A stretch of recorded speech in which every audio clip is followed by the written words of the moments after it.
বর্তমানে বিশ্বজুড়ে জ্বালানি তেলের মূল্যবৃদ্ধি এবং সংকটের অন্যতম মূল কারণ হরমুজ প্রণালীতে ভূ রাজনৈতিক উত্তেজনা। ইরান ইসরায়েল যুক্তরাষ্ট্র সংঘাতের জেরে এই প্রণালী দিয়ে তেল সরবরাহ বিঘ্নিত হওয়ায় বিশ্ববাজারে তেলের দাম ব্যারেল প্রতি $112 ছাড়িয়েছে। এটি বিশ্বের মোট তেল সরবরাহের প্রায় 20% বহন করে, যার ফলে এই অস্থিরতা সরাসরি বৈশ্বিক জ্বালানি বাজারে সংকট তৈরি করেছে। হরমুজ প্রণালী বিশ্বের অন্যতম গুরুত্বপূর্ণ তেল সরবরাহ রুট। ইরান ইসরায়েল সংঘর্ষের কারণে এই গুরুত্বপূর্ণ রুটে অবরোধের সংখ্যা উত্তেজনা তেলের দাম বাড়াচ্ছে।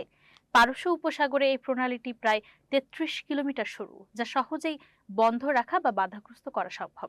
বর্তমানে চলমান উত্তেজনা এই রুট দিয়ে তেলবাহী ট্যাঙ্কার চলাচলে বিঘ্ন ঘটেছে।